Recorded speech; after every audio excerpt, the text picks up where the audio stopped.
Hey, it's JD here, and before you listen to this episode, I want to let you know that there is talk of suicide and suicidal ideations. So if that's triggering for you, you might want to stay away from this episode and just listen to the song Tennessee on your own. It's a fabulous song. Thanks.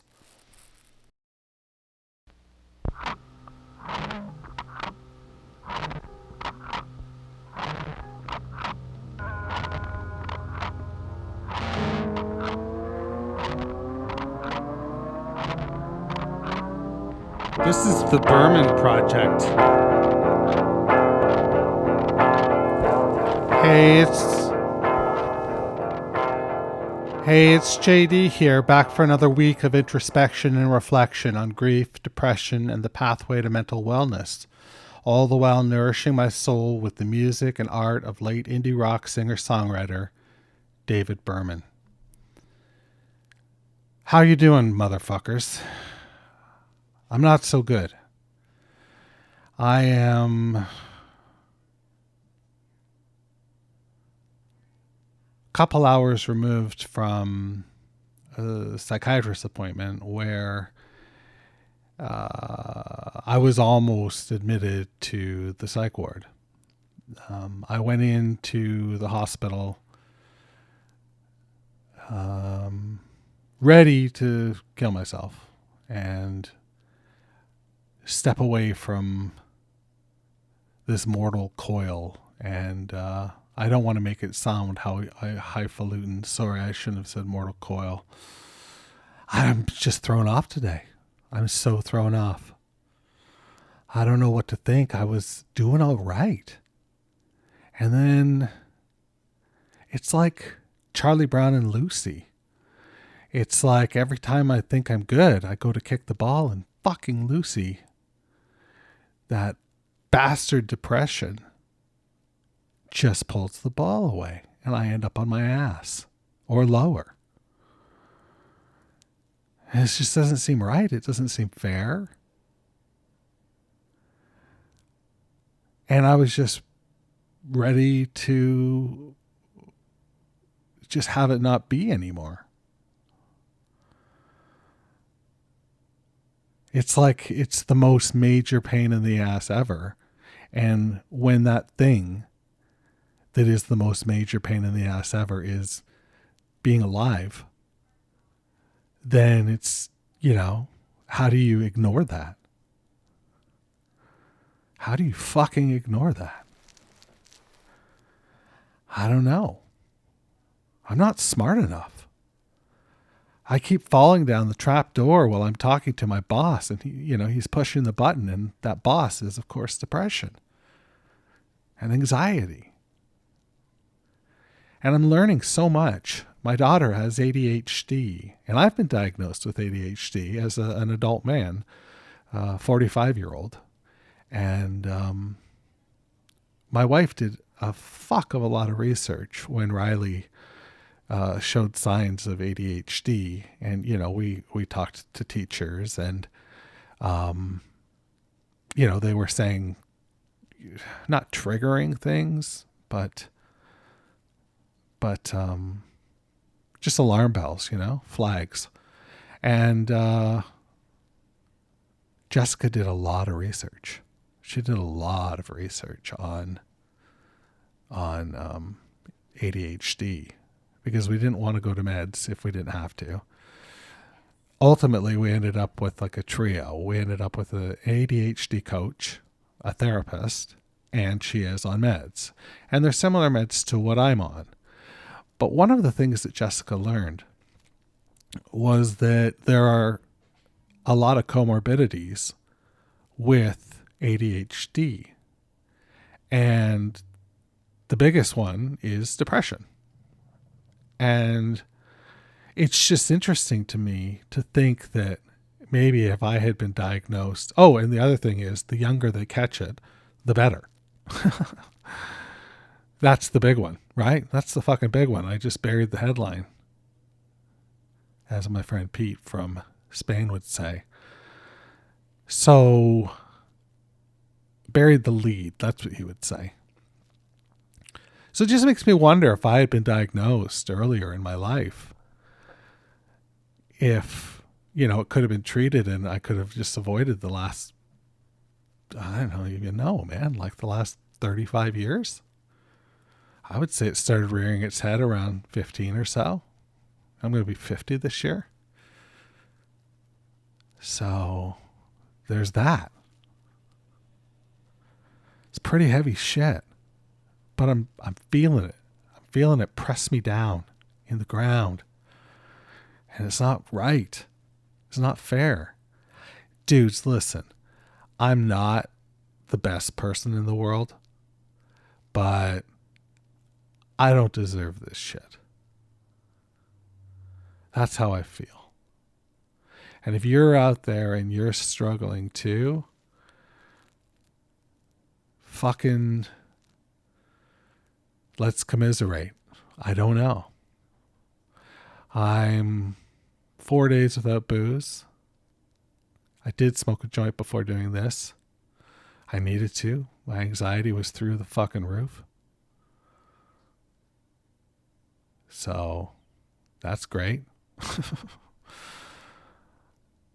That's fucking great.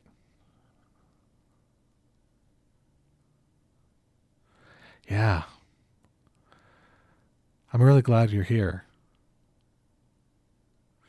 I'm glad to have you and to know you. Those that have reached out. It means a lot. And I'm going to do my best to get over this hump. I'm calling it a hump. It is hump day after all. And I'm planning on getting humped later on. So 5440 or fight. I'm going to work my nuts off to climb this fucking hill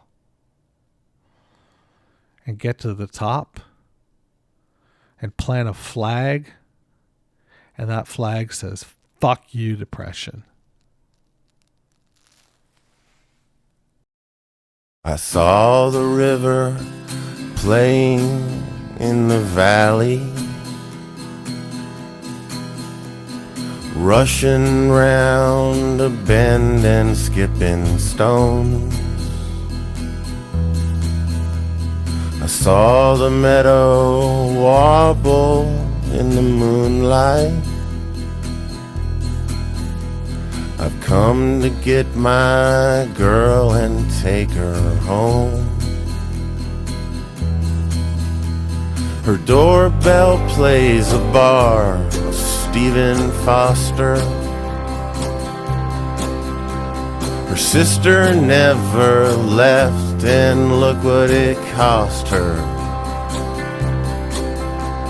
We're gonna live in Nashville, and I'll make a career out of writing sad songs and getting paid by the tear.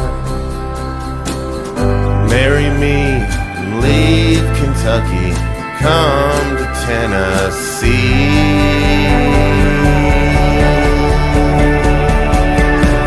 'Cause you're the only 10 I see. You're the only 10 I see. I've looked through offices and honky-tonks for man enough to be.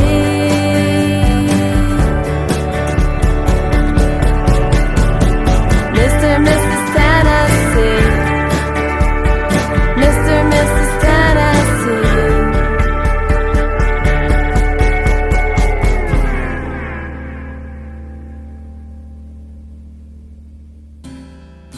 Punk rock died when the first kid said, punk's not dead, punk's not dead. You know Louisville is death. We've got to up and move, 'cause the dead do not improve. Goodbye, users and suckers, and steady bad luckers. We're off to the land of club soda unbridled. We're off to the land of hot middle-aged women. Off to the land whose blood runneth orange. Marry me and leave Kentucky and come to Tennessee.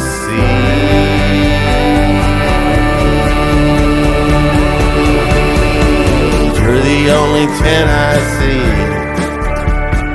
You're the only 10 I see.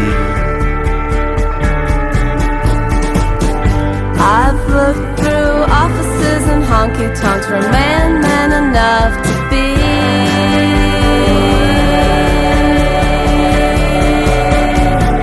Mr. and Mrs. Tennessee. Mr. and Mrs. Tennessee.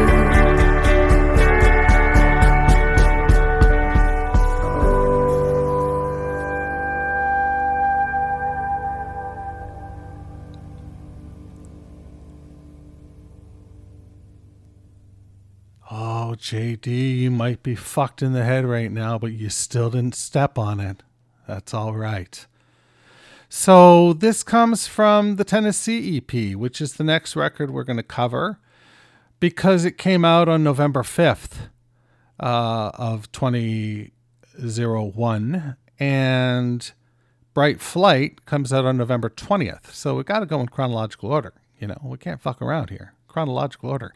There's not a lot out there about the Tennessee EP, however. So that's a bit of a drag. Obviously, we're listening to Tennessee right now, which is also on Bright Flight, track number 8. There's 3 other songs on the EP. Long, Long Gone, I'm Gonna Love the Hell Out of You, and Turn Your Guns Around. We'll cover those in the coming weeks. Obviously, you can hear this song is probably the most heavily arranged song by dint of the fact that there are so many instruments going on in this song. You got some keys, you got a piano, you got a guitar, you got a slide guitar, you've got bass, you've got drums, you've got Cassie's beautiful voice, and then of course David singing his guts out. The song is depressing as fuck. And it's the good kind of depressing as fuck. Not the stuff that happens in your brains, but the good stuff. It starts out so sad sounding. You know, I saw the river playing in the valley, but a beautiful imagery. Just beautiful. I think it's like absolutely gorgeous. And then in the second verse, you get her doorbell plays a bar of Stephen Foster. Stephen Foster is a composer from the 1800s, known as the father of American music. And he wrote I don't know the songs. It was Hosanna. There was a couple other ones I recognized, but he wrote over 100 songs or something. He had a good career, and it was in the 1880s is when he was born, or is that when he died? I don't know. Uncool and underqualified to the bitter fucking end. Yeah, I like this song a lot. And of course you start with that iconic lyric, punk rock died when the first punk said, punk's not dead, punk's not dead. And I just fucked up that lyric, but punk rock died when the first kid said, punk's not dead, punk's not dead. Obviously they're in Kentucky, they're in Louisville, and he says it's death. We've got to up and move because the dead do not improve. Just crazy. And then, he's talking up Nashville. It's the land of club soda unbridled and the land of hot middle-aged women. A place where blood runneth orange. I don't know about that so much. But you get the idea. Yeah, I just think the idea of David wanting to move to Nashville and make a career as a writer is something I can relate to. I didn't want to go to Nashville per se, but I went to LA and then for like a dream type job. And then I went to San Francisco for like a corporate type job, both of which I stayed for about 3 months and flaked out. So there's that. I wanted to, in light of today, I want to let you in on a little bit more of me. And that way, if worst comes to worst, or worst comes to worst, however you say that, worst comes to worst. I think it's worst comes to worst. That's what it is. Yeah. Which just makes sense. Worst comes to worst. And I'm not here next week. Then I'm going to share something, a poem that I wrote. And it's also inspired by Nashville, but it's sort of in lieu of sunny California and dreams and wishes that I once had. So here it is. It's called Nashville. And it's written by JD. I should have moved to Nashville when I was 23. Now I'm 47. Time just slipped by me. I should have played the sixth string and wrote about my girl. She's what kept me from my dreams of playing music for the world. And I'll be okay, friends. I can see where this all begins, and I can see the end. And I'll be walking backwards, being careful not to fall, if I walk back far enough until I'm sure I've got it all. If I had left for Tennessee, would you have written to me so I could read your heartbreak, or would you remember me? If I got on that Greyhound with all the money that I had, where would I be right now, and would you still be feeling sad? But here I am, and there you are, and we don't talk about that time much. We don't wish upon the stars, 'cause the light they send us is too bright for me to see anything before 47 and after 23. That's called Nashville. Let's go to a poem by a real poet. This is David Berman from his book Actual Air. This is Self-Portrait at age 28. Nope. Fuck, man. I am just messing everything up. Self-Portrait at 28. This is part 6, the last part of this poem. That's a little eerie to me. I'm sorry. Fuck. Here it is. I can't trust the accuracy of my own memories, many of them having blended with sentimental telephone and margarine commercials, plainly ruined by Madison Avenue, though no one seems to call the advertising world Madison Avenue anymore. Have they moved? I need an update on this. But first, I have some business to take care of. I walked out to the hill behind our house, which looks positively Alaskan today, and it would be easier to explain this if I had a picture to show you. But I was with our young dog, and he was running through the tall grass, like running through the tall grass is all of life together, until a bird calls or he finds a beer can, and that thing fills all the space in his head. You see, his mind can only hold one thought at a time, and when he finally hears me call his name, he looks up and cocks his head. For a single moment, my voice is everything. Self-Portrait at 28. Well, what do you think? Shoot me an email, jd@meetingmalcolmus.com. I would love to hear what you think of Self-Portrait at 28. That's it. That's the whole thing. Next week, I will release an unabridged version without the edits, and you'll get to hear the whole thing in one sitting. So there's that. I don't have much to say about this last piece. It's obviously very good, as is the rest of it. I don't feel entirely like it wraps things up. Maybe that's just me and my stupidity. I don't know. What do you think? Let me know.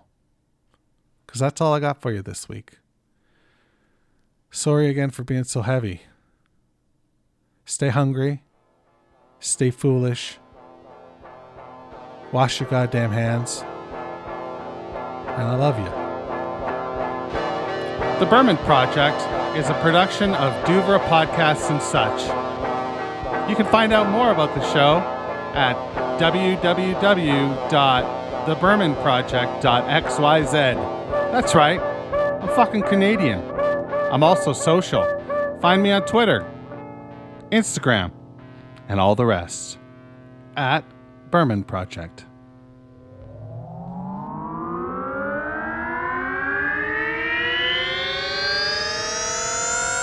Douvra Podcasts and Such.